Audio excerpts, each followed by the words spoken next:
because we can literally see them bearing down on us. When those near misses occur, they alert us to the fact that we need to change something about the way we do our job. Then there are those hazards we don't see coming. We need to learn to recognize those risks so that we can avoid disaster. And that's where hazard recognition comes in. The idea behind hazard recognition is simple and straightforward.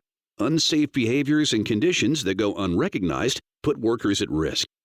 By identifying those hazards, changes can be made that prevent injuries and deaths. Because incidents involving workers are serious, often traumatic events, it's easy to overlook the fact that the root cause is frequently something that seems so insignificant prior to the incident that it was either ignored or went unnoticed altogether. In a workplace that doesn't have effective hazard recognition practices, unsafe actions can happen regularly without being noticed, and most of the time, people get away with it. But as the number of unsafe actions increases, some very bad things start to happen. It is estimated that for every 20,000 unsafe actions that occur, there will be 1,500 near misses, 300 minor injuries, 29 major injuries, and 1 death. While these ratios may vary from situation to situation, the principle remains the same. If unsafe behaviors and conditions aren't dealt with effectively, sooner or later someone is going to get hurt. The goal of effective hazard recognition practices is to prevent injuries and deaths by identifying and eliminating the risky actions and conditions that are often the root cause. In this scene, there are 4 workplace hazards. Select each one to learn more.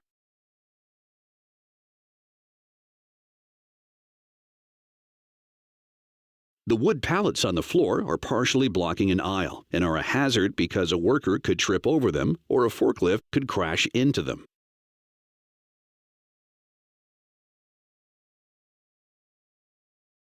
The puddle on the floor is a hazard because it could create a slippery surface. The cable on the floor is a hazard because someone could potentially trip over it.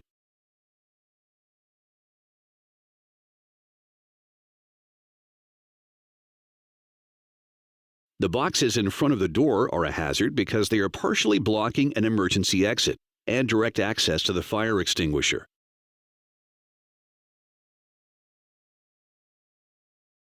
It is not uncommon for a workplace hazard to be overlooked because workers may view it as a minor nuisance and not bother to report it. Unfortunately, it may take someone getting hurt for that minor nuisance to be recognized as an actual hazard.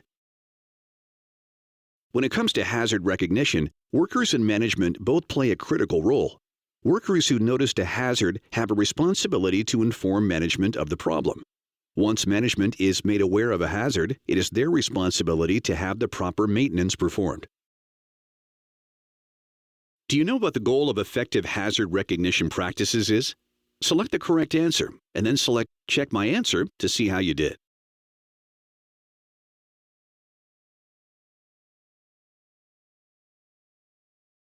The goal of effective hazard recognition practices is to prevent injuries and deaths by identifying and eliminating the risky actions and conditions that are often the root cause.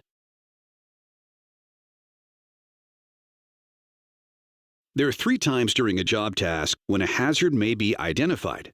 First, before an exposure to the hazard occurs, such as at the planning stage of a task. Second, during exposure to the potential hazard. For example, when a worker stops a machine he's been using because it's making an unusual sound. And third, after an exposure to the hazard. For instance, if a near miss or an incident occurs and an investigation into the cause takes place. It is far better to recognize a hazard before it leads to an incident. A critical element of any effective safety and health program is a proactive, ongoing process that uses hazard recognition tools to identify and assess such hazards. These hazard recognition tools include job safety analysis and incident investigation.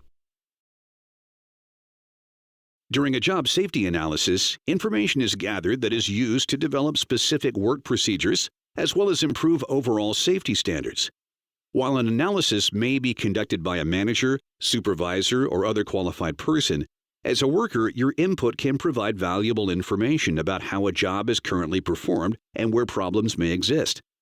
Select each button to learn more about job safety analysis. A process analysis examines a work process from beginning to end. For example, the sequence of events that occurs when a product is manufactured. During the analysis, the relationship between various jobs is examined to determine if the flow of activity is in any way hazardous. During a task analysis, a single job is broken down into individual steps, and each one is carefully looked at to determine if there are any hazards present. Another tool is an incident investigation. While a job safety analysis tries to identify hazards and eliminate them before anything goes wrong, an incident investigation takes place after a near miss or incident has occurred to try and prevent that same sort of hazardous incident from happening again. During an incident investigation, the investigator's goal is to look beneath the surface cause of an incident to get at the root cause, because it's only by methodically tracing backwards and discovering the root cause that safety improvements can be implemented that are long-lasting. Investigations are usually conducted by a supervisor or manager.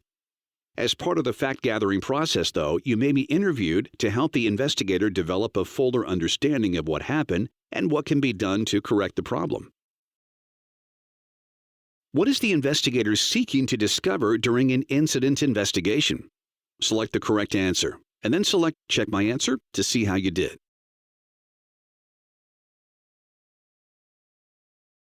The investigator's goal is to look beneath the surface cause of an incident to get at the root cause, because it is only by tracing backwards and discovering the root cause that long-lasting safety improvements can be implemented.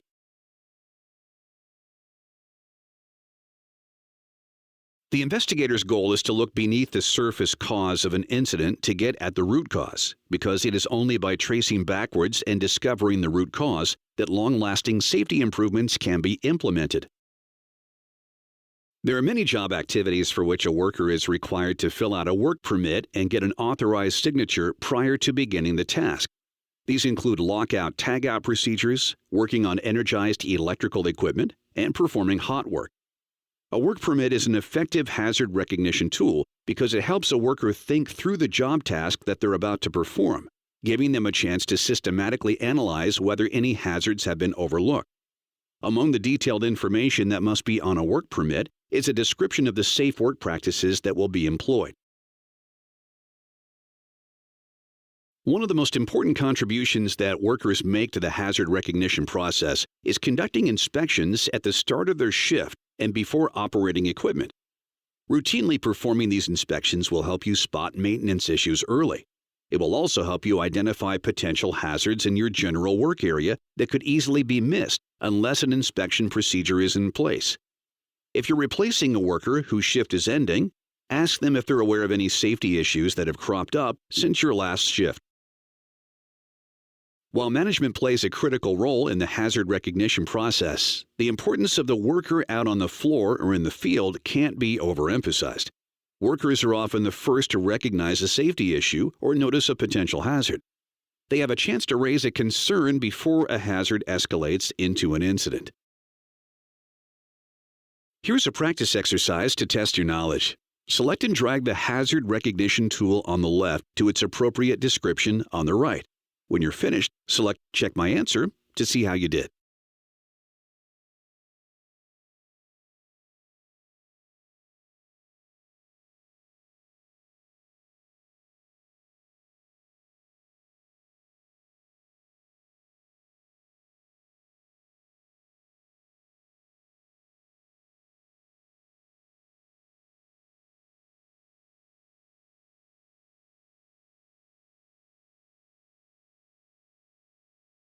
All workers, regardless of how long they've been on the job, must be aware of their workplace surroundings.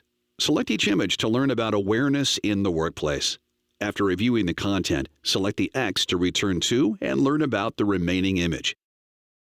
It's easy to understand why employees who are new to the job have to be extra careful to avoid injury.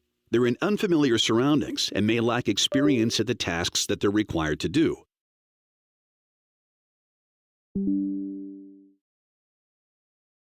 An experienced worker may develop a false sense of security and become less focused on safety, not even noticing hazards that would have caught their attention when they were new to the job.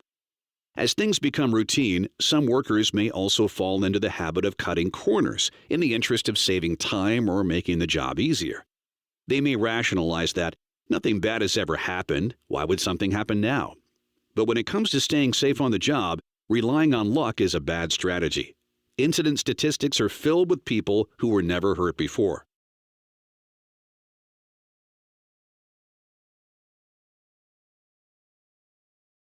Maintain a high level of safety awareness and never allow your focus to drift when the job becomes repetitive. The most effective tools for safety awareness include the pre-task planning and pre-shift inspection. During pre-task planning, you and your supervisor apply the job safety analysis plan to the specific work environment and conditions. You identify hazards, resources, tools, PPE, and clear steps. A pre-shift inspection involves inspecting your equipment and your work area before you begin each day's work. This task gives you a chance to perform a safety check before you are faced with other workday distractions.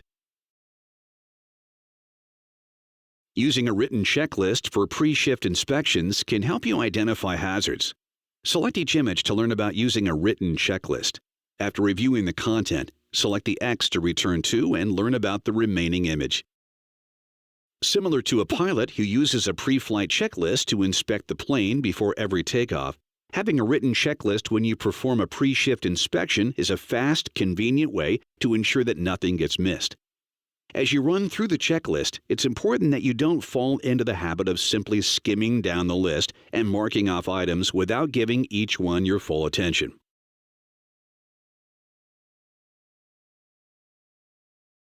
While it may seem tedious to check for the same hazards every day, those few minutes help ensure that when a hazard does appear in your workplace, you'll catch it before anyone gets hurt.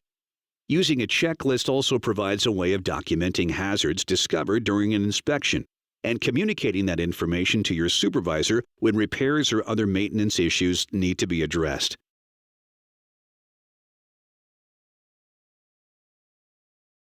Though checklists are a valuable safety tool, it's important to realize that they're not foolproof. In most work environments, it's unlikely that a checklist would include every possible hazard that could come up.